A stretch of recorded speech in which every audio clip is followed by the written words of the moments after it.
Humugot ako ng malalim na paghinga. Right, lalo akong nawawala sa mood. Dumiretso ako sa trabaho ko. Hindi ko na malaya na isinalpa ko ang aking bag sa table ko. Mariin kong ipinikit ang mga mata. Nadadamay patuloy ang mga gamit ko. Kailangan ko ata ng kausap ngayon. Pumunta ako sa opisina ni Ninya at kumatok ako at pumasok. Nagulat pa ako nang maabutan ko na nandoon si Calvin. Calvin, nandito ka? Lumapit siya sa akin at niyakap ako. Natuwa naman akong makita ito. Oo, dumalaw lang. Hindi kita nakita noong huling punta ko rito. Naupo kami sa magkabilang silya na meron si Ninya sa harap ng desk niya. Papatawag sana kita pero nandito ka na. Saad ni Ninya. Nagkukwentuhan kami sandali. Nawala ang iniisip ko dahil doon at nang maalalay biglang bumagsak ang ekspresyon ko. Napansin ka agad iyon ni na Calvin at Ninya. What's wrong? Tanong ni Ninya sa akin. Naalala ko lang ang sinabi ni Elias sa akin. Nandito na raw ulit ang mga Lord Isabel sa Pilipinas. Natahimik silang dalawa sandali at si Ninya nagsalita. So, I've heard. Bumagsak ang balikat ko. Nagahalo-halo na naman ang aking nararamdaman and I feel shit. Pero wala pa rin daw balita kay Gabriel. I mean, hindi sila humaharap sa press o kahit noong inimbitahan sila sa isang event. Ang balita ko mula kay Dad, pagka-uwi ni na Gabriel ay umalis din sa Gabriel. Hindi ko alam kung saan siya nagpunta. May pumasok na ideya sa isipan ko pero mabilis ko yung inalis. Don't tell me you're still affected by him. Tumingin ako kay Calvin dahil sa tanong niya. Huh? Of course. Parang may magaspang sa lalamunan ko. Not. Iniba ko kaagad ang topic. Ayoko na pag-uusapan kaming dalawa ni Gabriel. Kinumusta ko na lamang ang relasyon nilang dalawa. Kahit minsan ay pumupuslit sa akin ang tungkol kay Gabriel. Dala ko ang kotse namin dahil pakiramdam ko'y uulan ng malakas mamaya. Nasa parking lot na ako at nasa gilid ng kotse. Hinanap ko ang susi pero hindi ko kaagad makita nang biglang magsimulang pumatak ang ulan. Oh, great! Pinilisan kong paghahanap habang hindi pa malakas ang pagpatak ng ulan nang may mapansin ako sa gilid ko. May tumayong lalaki doon at pinayungan ako. Hindi ko kaagad siya pinansin dahil abala talaga ako sa paghahanap ng susi ko. Dahan-dahan na rin bumubuhos ang malakas na pag-ulan pero pasalamat ako dito sa lalaki na ito at hindi ako nababasa. Binuksan ko ang pinto ng kotse matapos makita ang susi nito at akman titingin na sa lalaki nang bigla siyang umalis. Thanks! Hindi ko na natapos ang aking sasabihin dahil doon. Medyo nahagip ko ang mukha niya pero may suot siyang sombrero kaya pakiramdam ko ay namamalik mata ko. Marvin? Bakit pakiramdam ko ay nakita ko si Marvin sa lalaking iyon? Bahagya akong nabasa dahil sa biglang pag-alis ng lalaki. Hindi kaagad ako umalis dahil malalim ang iniisip ko. Si Marvin ba iyon o nilililang ako ng mga mata ko? Wala din akong balita kung ano nangyari kay Marvin. Gusto ko nalang isiping nakaligtas siya sa nangyari noon. Iniling ko ang aking ulo. Masyado na siguro ako nag-iisip kaya inaakala ko na nakikita ko ang mga tao sa buhay ko noon. Pinandar ko na ang kotse at tumulak na ako papunta ng cafe para puntahan si Mama. Nakasalubong ko si Tito Harold kaya binati ko siya. Sobrang bait niya sa amin ni Mama. Mukha din naman na may interes siya sa mama ko kaya suportado ko sila kung sakali. Bukod pa doon, wala ding asawa si Tito Harold. Oh, ayan! Pagbati niya sa akin. Basa ka ng ulan. Magpalit ka ng damit at baka magkasakit ka niyan. Opo, si Mama po pala. Nasa kitchen lang, may ginagawa ata. Napansin ko na may bitbit siyang mga order mula sa aming cafe. Saan pumunta ninyo? May mga deliveries. Ako naman na magde-deliver at mahirap mag-book yung mga customers dahil maulan. Malapit lang naman. Napangiti ako sa kanya. Sobrang dedicated din niya at tumutulong pa rin sa amin ni Mama ngayon. Mag-ingat po kayo. Pumasok na ako sa loob ng cafe. Nakita ko si Mama sa kitchen at abala sa mga ginagawa.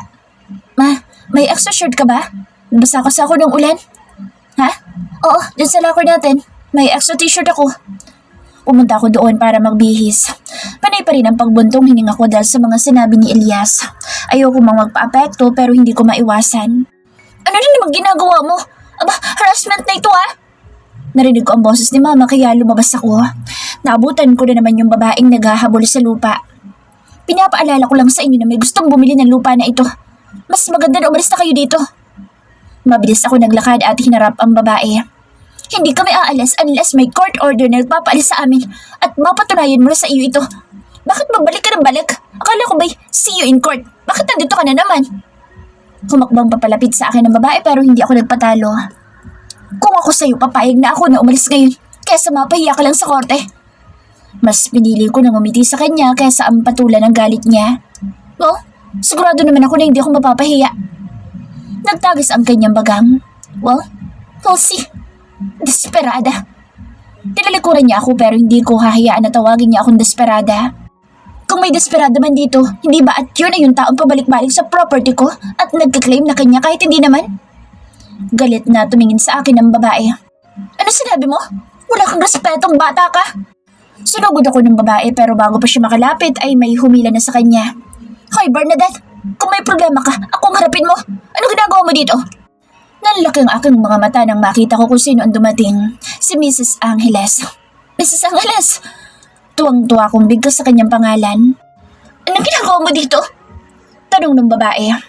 Narinig ko lang naman na hinaharas mo mga taong bumili ng lupa ko. Idiniin ni Mrs. Angeles ang salitang ko. Lupa mo? Akin to. Baka lang nakakalimutan mong babae ka. Ipapaalala ko lang sa'yo. Ibinenta mo sa akin ang lupa na ito para may show money ka papuntang Canada. Ngayon, ang kapal na mukha mong mag-claim ng hindi mo pag-aari. Gusto mong ikaw ipakulong ko? Nagtagas muli ang bagang ng babae. Maya-maya pa ay umalis din ito. Nakinga ko ng malalim nang umalis iyon. Humarap sa akin si Mrs. Angeles at nahihiyang ngumiti. Pasensya ka na ay. Ganoon talaga iyon. Nalaman siguro ng mataas na ang value ng lupa na ito kaya inaangkin. Sabi ni Mrs. Angeles. Okay lang po. Bakit po pala hindi kayo nasagot sa mga tawag ko? Oo nag-hiking kasi kami ng anak ko at asawa. Walang signal sa bundok. Kakabalik lang namin dahil nalaman ko nga nangyari. Tapos nakita ko mga messages mo. Agad ako nagtungo dito. Tumango ako. Mabuti naman kung ganoon. Siya nga pala. Dala ko na rin pala ito. May ibinigay siya sa aking brown envelope. Nagtataka pa ako kung anong laman nito at nagulat ako nang binuksan ko. Deed of absolute sale. Mrs. Angeles, bakit may ganito na agad? Di pa ako tapos magbayad sa lupa. Tapos na. Bayad na lahat ng balance mo. Ngumiti siya sa akin. Ikaw, mali pala ang pangalan na nilagay natin sa contract noong nakaraan. Inayos ko na lang dyan sa deed of absolute sale. Hindi ko kaagad naibigay dahil umalis nga kami. Halos malaglag ang pangako sa nakita na nakasulat sa deed of sale. Lord Isabel ang ilagay niyang apelido ko. Ayos na lahat, wala ka nang iisipin. Paano niyo po nalaman na Lord Isabel? Naku, dinalaw ko ng asawa mo. Tinanong niya kung magkano para ang balansa ng lupa at babayaran niya na. Pangalan mo lang binasulat. Iyo lang daw kasi iyan. Ngumiti si Mrs. Angeles sa akin habang ako ay litong-lito. Asawa? Anong ibig niyang sabihin? Sa katunayan ay kasama ko siya ngayon. Siya din ang tumulong sa mga papeles kaya napabilis. Yun nga lang, may ilang dokumento ka pang need na pirmahan. Anong kasama niya si... Ayun na pala siya. Mr. Lord Isabel. Narigas ako sa kinatatayuan ko nang marinig iyon. Wala sa sarili akong lumingon sa direksyon na tinitingnan ni Mrs. Angeles at nakita ko nga isang taong nawala at hindi nagparamdam sa akin. Naglakad siya papalapit sa amin habang ako ay tila iiwanan na ng kaluluwa ko sa pagkagulat. Ang mga mata niya ay natiling nakatingin sa akin na para bang ako lang ang nakikita niya. Mabilis ang kabog ng dibdib ko na akala mo ay ngayon ko lang ulit naranasan na maramdaman ang puso ko. Umawang ang aking bibig at lumabas mula rito ang pangalan niyang isang taon kong pinigilang banggitin. Gabriel! Hindi ako makagalaw habang nakatingin sa kanya. Ganito ata yung pakiramdam na sobrang gulat mo to the point na hindi mo alam kung anong dapat mong gawin. Isang taon na hindi kami nagkita at isang taon na wala siyang paramdam. And then, all of a sudden, magpapakita siya like a knight shining armor na handa ako iligtas sa mga nang-aapi sa akin. Well, newsflash. I can protect myself and I don't need saving. O paano? Puntahan mo lang ako bukas para matapos na natin ang lahat ng kailangan gawin para sa lupa. Magpapaalam na ako, ayan. Marami pa akong kailangan gawin. Bukas na lang. Tumingin ako kay Mrs. Angeles at pinilit ko na umiti sa kanya. Maraming salamat po. Saad ko bago ito umalis. Ayoko na sana ulit tumingin kay Gabriel pero hindi ko napigilan. Napatingin ulit ako sa kanya at napansin na kasama niya si Elias at ang mga tauhan niya na pamilyar sa akin. Nanlaki ang mga mata ko nang mapansin ng isang tao na hindi ko inaasahan na makita. Marvin? Kumakbang akong papalapit pero napatigil din. Si Marvin ba talaga ang kasama niya? Tinatigan ko siyang mabuti at ngumiti si Marvin sa akin. It's been a while, Ayan. Naguguluhan ako. Nakaligtas si Marvin? Ano nangyari ng araw na iyon? Ibig bang sabihin ay nandoon si na Gabriel? Kung oo, bakit hindi siya nagpakita sa akin? Kinuyom ko ang aking kamay habang kung ano-anong pumapasok na ideya sa isipan ko. Lumapit si mama sa akin. Anak, papasok na muna ako sa loob ng cafe. Tumingin siya kina Gabriela. Siguro ay maging ang aking ina ay naguguluhan sa kung anong dapat gawin sa sitwasyon na ito. Tumango lang ako. Hindi pa rin ako nagsalita. Sandali ko pang tiningnan si Gabriel bago ko maisipan na umalis na rin sa kinatatayuan ko. Papasok na sana ako sa loob ng cafe nang may humawak sa akin. Alam na alam ko ang pamilyar na init ng kamay niya. Bumigat ang nararamdaman ko dahil na rin sa pagkabog ng puso ko na hindi ko nagustuhan. Ayan, hinawi ko ang kamay niya kaya't hindi niya natapos pa ang binabalak na pagtawag sa akin. Masama ang aking tingin kay Gabriel habang nakatitig ito sa akin. Hindi ko siya gustong makita ngayon. 1 taon siyang hindi nagparamdam. Sana'y nanatili na lamang na ganoon. Anong ginagawa mo dito? Wait, sino ka pala? Kilala ba kita? May kung anong lumandas na ekspresyon sa kanyang mga mata pero hinayaan ko siya at hindi pinansin. Wala akong pakialam kung nasasaktan siya. Hindi niya ako mapapalambot sa ganyan niya. Mas masakit at mahirap ang naranasan ko. Kung ano mang nararamdaman niya ngayon, wala pa yan sa kalahati ng sakit na naidulot niya sa akin. Let's talk, please. Nagsalubong ang kilay ko sa sinabi niya. Talk? Ano pag-uusapan natin, ha? Malakas akong tumawa. Ang pagkawala mo ng 1 taon at ang pangiiwan mo sa akin? Ayokong marinig kung paano mo ako nagawang iwanan. Para bang nakakondisyon ng isipan ko na hindi ako maniniwala sa kahit na anong paliwanag niya. Pakiramdam ko ay papaniwalain niya lamang ako sa mga sasabihin niya kahit walang katotohanan iyon. Makinig ka muna sa akin, Ayan. I tried what? Hindi ba't iniwan mo ako dito at bumalik sa USA? Yan bang plano mo, Gabriel? Gusto mo akong paniwalain na mahal mo ako at pinakasal mo pa ako para lang iwan dito sa huli? Umawang ang labi ni Gabriel pero hindi rin nagawang makapagsalita kaya nagpatuloy ako sa paglabas ng sama ng loob ko. 1 buong taon, Gabriel! Ilang buwan akong umaasa na babalikan mo ako dahil pinangawakan ko mga sinabi mo at pangako mo sa akin pero hindi ka bumalik. Hindi ka nagpakita. Ngayon, magpapakita ka sa akin na parang hindi mo ako iniwan? You even paid my balance to Mrs. Angeles. Anong gusto mong gawin ko? Magpasalamat sa'yo? Thank you, ha? Pero hindi ko kailangan ng pera mo. Mabilis ang aking pagsasalita kaya medyo hinapo ako. Ikiniyom ko ang kamay ko. Nagpipigil ako na sampalin siya kahit yun ang gusto kong gawin. No, it's nothing like that, Ayan. I wanted to help. Hindi ko kailangan ng tulong mo. Kaya ko ng sarili ko. Nagawa ko sa loob ng 1 taon. Magagawa ko pa rin ngayon. I don't need your help. And I don't need you coming back in my life. Umalis ka na. Diyan ka naman magaling, hindi ba? Alam ko na ikinabigla niya sinabi ko. Ganoon pa man hindi ko na binawi. Kahit sa totoo lang ay maging ako'y nasaktan noon. Ibabalik ko ang pera mo. Sabi ko pa sa kanya. Bumagsak ang balikat ni Gabriel dahil sa sinabi ko at mas pumungay ang kanyang mga mata na akala mo'y inaamo ako. Unfortunately, my walls are high at hindi ko yun hahayaang mag-iba niya. Hindi mo kailangang gawin iyan, Ayan. Tinangka niya ulit na hawakan ako pero lumayo ako sa kanya. Ibabalik ko. Hindi ko kailangan ng tulong mo kahit anong mula sa'yo. Umalis ka na. Tinalikuran ko si Gabriel pero agad niya akong nahawakang muli. Tinangka kong hawiin ulit ang pagkakahawak niya sa akin pero hindi ako nagtagumpay. I'll give you time, Ayan. I understand that you're upset and mad at me right now and I am willing to receive all your hate. But that won't let me stop chasing you. Tinanggal ko ang pagkakahawak niya sa akin. Binitawan niya ako kaya't agad akong lumayo sa kanya. Masama ang tingin ko sa kanya. Umalis ka na! Ayoko makita ka ulit! Sigaw ko. Hindi ko na alam ang dapat sabihin dahil nagbubuhol-buhol ang aking mga salita sa utak ko dahil lamang sa sinabi niya. Hayaan kita ngayon, but I hope that there will be a day that you're going to listen to my explanation. Tanalikuran ko na si Gabriel at bago pa ako makaalis ay muli siyang nagsalita. Maghihintay ako, Ayan. I gritted my teeth. Pumasok ako sa loob ng cafe at kahit na maaga pa para magsaray, isinara ko na ang cafe. Nakaupo lang ako sa isang silya matapos kong makapagsara. Minsan ay nahuhuli ko ang sarili na halos sa bunutan ng sariling buhok. Ayan, anak. Napatas ako ng tingin kay mama nang tawagin niya. Tumikim ako at inayos ang sarili matapos niya akong tawagin. Okay ka lang ba? Tanong niya sa akin. Alam ko na alam ni mama ang nararamdaman ko. Alam niya na hindi ako maayos pero tinanong niya pa rin ako dahil gusto niyang sa akin mismo manggaling. Okay lang ako, ma. Huwag kayong mag-alala. Pinilit ko nang umiti sa kanya pero trinaydor ako ng panginginig ng labi ko. Lumapit si mama sa akin. Naupo siya sa aking tabi at hinagod ang likod ko. You don't seem okay. Niyakap ko si mama at naramdaman ko rin ang pagyakap niya sa akin. Ang sakit kasama. Ang unfair niya. Matapos ang isang taon, biglaan na lang siya magpapakita at sasabihin na makinig ako sa paliwanag niya na para bang ganoong kadali yun. Akala mo, wala't mababago nito ang mga nangyari noon. Pinigilan ko ang nagbabadyang luha dahil itinaga ko sa sarili ko na hindi na ulit ako iiyak ng dahil kay Gabriel. Nakakagalit, ma.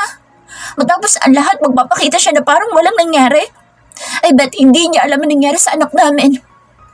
Unless, sinabi ni Marvin sa kanya. Hinagod ni mama ang likod ko at pinapakalma ako. Ilabas mo lang lahat, anak.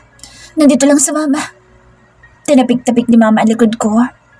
Kung hindi ka pa handa na makinig sa kung anumang paliwanag niya, you can take it easy, anak. Malalaman mo naman sa sarili mo kung handa ka na. Masyado ka nang sinubok ng panahon at alam ko na alam mo sa sarili mo kung ano dapat mong gawin. Kumalma ako kahit papaano dahil sa sinabi ni mama. Masaya ako na nasa tabi ko ngayon si mama. Nararamdaman ko na hindi ako nag-iisa. Mas taon na akong umuwi kay mama sa bahay. Sinabi niya sa akin na may gagawin pa daw kasi siya. Pagdating ko sa bahay, may nakita kong anino sa hindi kalayuan. Noong una, akala ko masamang loob iyon. Hanggang sa mapagtanto ko na si Gabriel ang lalaki. Inirapan ko siya at hindi na pinansin. Pumasok ako sa loob ng bahay at sinara ang pinto. Simula na magpakita si Gabriel, parati ko napapansin na may sumusunod sa akin kahit saan ako magpunta. Nagpapanggap ako na hindi ko siya nakikita. Ayokong magpadala sa ginagawa niya. Kung gusto niyang mahirapan, be my guest. That doesn't mean na mapapatawad ko siya dahil lamang doon. Ayan, ito na pala yung list na hinihingi mo kanina. Ibinigay sa akin ng kaklase ko ang listahan ng members namin para sa project. Sige, thanks. Nag-aayos na ako ng gamit dahil papunta na ako ngayon sa part-time job ko. Sino yun? Ngumusor siya sa isang direksyon. Napatingin naman ako sa itinuturo niya. Nakita ko si Gabriel na nakatayo doon. Pinagtitinginan siya ng mga estudyante. Napairap ako sa hangin. Hindi ko kilala. Sabi ko sa kanya at nagpatuloy na sa pag-aayos ng gamit ko. Guwapo. May hinihintay kaya yan? Sana single? Kung kukunin ko kaya ang number niya, bibigay niya. Umayos ako ng tayo at tumingin sa kaklase ko. Sarcastic akong ngumiti sa kanya. Subukan mo. Magya ako'y nagulat sa lumabas sa bibig ko. Hindi ko may paliwanag kung hiniyaan ko ba siya o may pagbabanta sa tono ko. Alis na ako. Binaliwala ko iyon at naglakad na papaalis. Nang mapansin ako ni Gabriel ay tumayo siya ng tuwid. Ayan. Hindi ko siya pinansin at nagpatuloy lamang sa paglalakad. Nang maramdaman ko na sinusundan niya ako, binalisan ko ang paglalakad ko. Magbubuk na lamang ako ng driver para makapunta ng opisina. Ang problema ay parang sobrang busy ng mga sasakyan ngayon dahil wala akong mabook. May tumigil na kotse sa harapan ko at kahit hindi ko pa nakikita ang driver ay alam ko na kaagad kung sino may-ari nito. Bumaba ang bintana ng kotse at nakita ko si Gabriel. Do you need a ride? Hindi ko siya pinansin. Naisip ko na maglakad na lamang kaysa ang sayangin ng oras ko dito. Kaya namang lakarin ang building ng kumpanya. Mapapagod nga lang ako. Ayun, sumakay ka na. Ihatid kita. I'd rather walk. Sabi ko at mas binilisan ng paglalakad. Ayan! Hindi ko siya pinansin. Mas binilisan ko ang paglalakad ko at inilagaw ko ang sasakyan niya. Nang magtagumpay ay saka ako ulit sumubok na mag-book ng driver at buti naman ay minakuha ako. Nandito si Gabriel? Gulat na gulat si Ninya nang sabihin ko sa kanya. Hindi ata nakaabot sa kanya ang balita na nasa lugar namin ngayon si Gabriel. Sinusundan ka? Makulugan niya akong tiningnan. Nagtataas baba ang kanyang kilay na akala may gustong ipahiwatig sa akin. Tumigil ka nga niya. Hindi ko mapapatawad si Gabriel sa ginawa niya.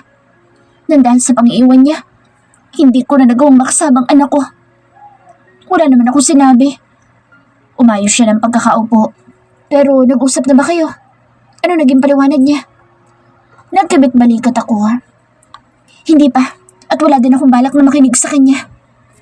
Mabilis gumawa ng kwento para lang maawa ako sa kanya at bigyan ko siya ng chance ulit. Ayoko na. Bumagsak ang expression ni Ninya. But I don't think Gabriel is someone who will lie, Ayan. Bigyan mo din ng chance na makapagpaliwanag yung tao.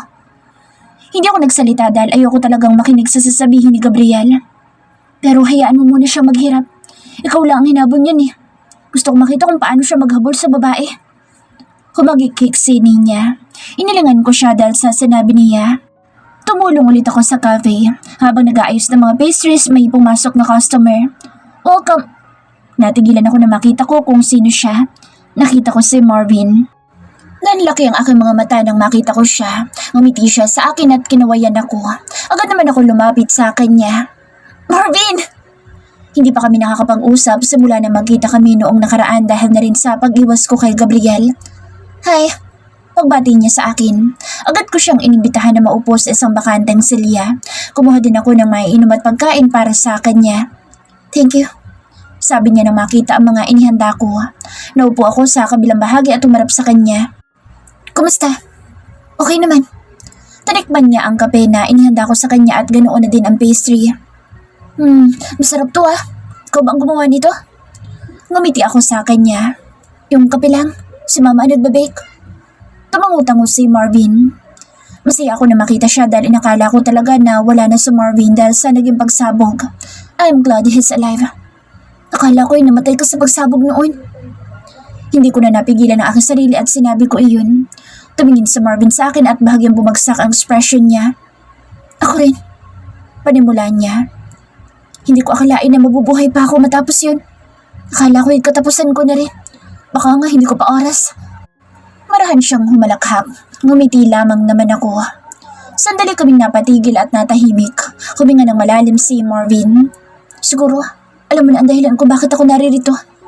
Bukod sa gusto kitang kumustahin, gusto ko rin na sabihin sa'yo na sana'y mabigyan mo ng pagkakataon sa Sir Gab na makapagpaliwanag sa'yo. Doon na nawala ang ngiti ko. Bumagsak ang ekspresyon ng mukha ko matapos kong marinig ang pangalan ni Gabriel. Alam ko na hindi madali iyon pero sana'y dumating ang araw na magawa mong makinig sa kanya. Kailangan mong malaman ng side niya.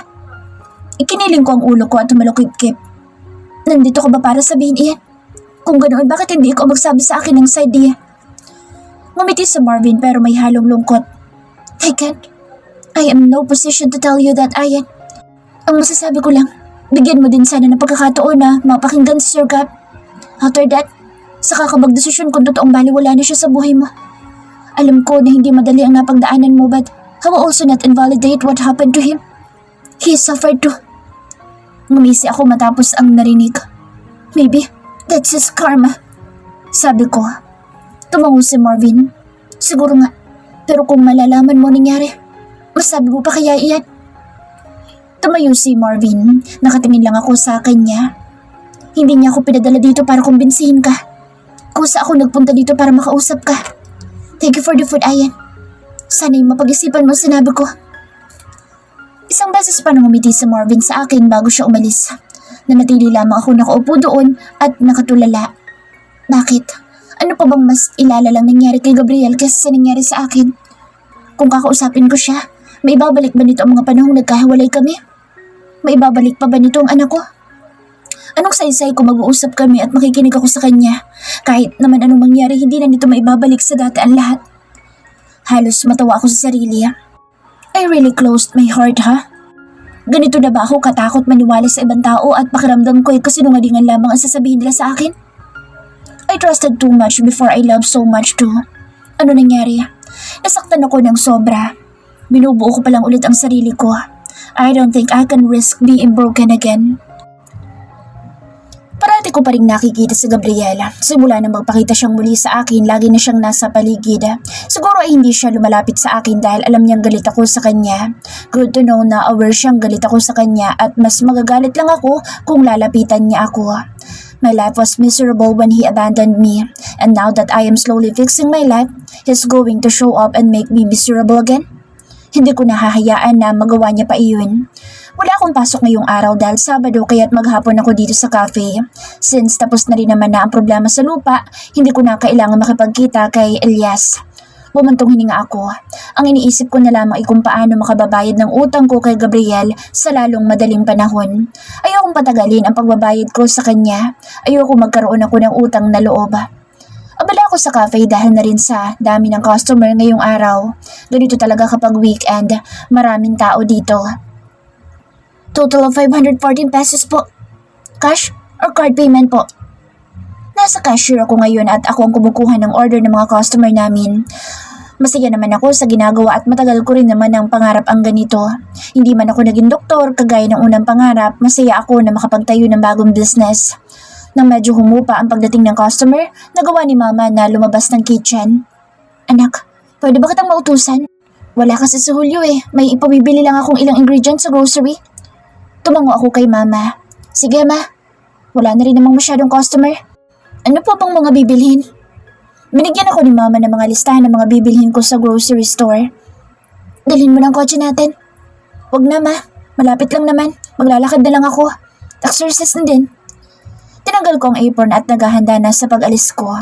Nagpaalam pa ako ulit kay Mama bago ako tuluyang umalis. Nakarating naman ako ng grocery store at agad kong kinuha ang mga pinapabili ni Mama sa akin.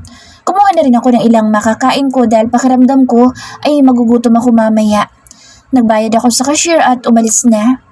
Paglabas ko ng grocery store, may dalawang lalaki ang lumapit sa akin. Napatayo ako ng tuwid lalo na nang may matilos na bagay akong naramdaman na nakatutok sa tagiliran ko. Huwag kang sisigaw, kung hindi sasaksakin kita, sabi ng isang lalaki. Naging mabilis ang aking paghinga pero mas minabuti kong kumalma at huwag magpanik. Nag-isip ako kung paano akong makakawala sa sitwasyon na ito nang hindi nasasaktan. Ibigay mo sa amin ang pera at cellphone mo. Bilis! Huminga ako ng malalim. Tumango ako sa kanila at dahan-dahan na ipinasok ang isang kamay ko sa bulsa. Nang maramdaman ko ang bahagyang pagluwag ng hawak sa akin na lalaki ay agad ko siyang siniko. Tinangka akong tumakbo. Iniisip na hahabulin nila ako ngunit bago pa ako makalayo sa kanila ay narinig ko na ang pagdaing nila sa sakit at ang pagbagsak nila sa sahig. Tumigil ako at nilungod sila. Nakita ko ang dalawang lalaki nagtatangka akong nakawan kanina na nakasalampak na sa lupa at dumadaing sa sakit. Isang lalaki naman ang nakatayo sa harapan nila. Nalalaki ang aking mga mata nang makilala ko ang lalaki. Kahit nakatalikod dito ay alam na alam ko kung sino siya. Gusto kong tawanan na sarili ko. Isang taon ay hindi pa rin ako nagbabago. Alam na alam ko pa rin talaga ang lahat sa kanya. May lumapit na dalawang pulis sa kanya at pinadampot ang dalawang lalaki. Nilingon niya ang direksyon ko matapos niyang makausap ang mga pulis. Naglakad siyang papalapit sa akin at kahit gusto kong lumayo sa kanya, ay nanatili akong nakatayo doon at nakatingin din sa kanya. Are you okay? Did they hurt you? Bumalik ako sa ulirat ko. Mabilis ako nag-iwas ng tingin sa kanya at nagpanggap na hindi siya napansin. Naglakad na akong papalayo. Kahit ang magpasalamat sa ginawa niya, hindi ko nagawa. I'm glad you're safe. Kinayom ko ang aking kamao nang marinig ko iyon. He's glad that I'm safe. Naisip niya ba ang naging kalagayan ko dahil sa ginawa niya pag-iwan sa akin noon? Nagpatuloy ako sa paglalakad. Nararamdaman ko pa rin naman siyang nakasunod sa akin. Hanggang sa makabalik ako sa cafe ay alam ko na nakasunod siya sa akin. Nakasalubong ko si Mama. Lumabas kasi siya ng pinto ng cafe. Oh ayan, nakabalik ka na pala. Natigilan siya at tumagal ang pagtitig niya sa aking likod. Napakunot ang noo ko at nilingon din iyon. Napansin ko na naroroon si Gabriel. Nakatayo lang siya and he keeps a safe distance between us. Magkasama kayo? Tiningnan ko si Mama dahil sa itinanong niya sa akin. Nakasimangot ako at agad na umiling sa kanya. Bakit naman kami magsasama, Ma? Umiling ako sa kanya at pumasok na sa loob. Hindi ko na ulit nilingon pa si Gabriel. Pakiramdam ko'y pinapawisan ako dahil sa nangyari kanina kaya't naisipan ko muna na magpalit ng damit. Pagbalik ko sa counter, nanlaki ang aking mga mata nang makita si Mama na kausap si Gabriel sa loob ng cafe. Hindi ko naririnig ang pinag-uusapan nila. Nagtataka lang ako kung bakit naririto si Gabriel. Nang maglakad pabalik si Mama sa counter ay agad ko siyang nilapitan.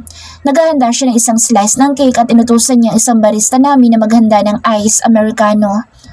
Ma, anong ginagawa niya dito? Hindi ko magawang itago sa boses ko ang pagkairita. Bakit? He's a customer. Sabi ni Mama at ngumiti sa akin. Paalisin mo yan, Ma. Ayoko nandito siya. Pigil na pigil ako sa inis na nararamdaman ko. Hinarap ako ni Mama at bumuntong hininga. Masama iyan, anak. Masama sa business ang nagtataboy ng customer. Binigay ng barista kay Mama ang pinahanda nitong iced americano.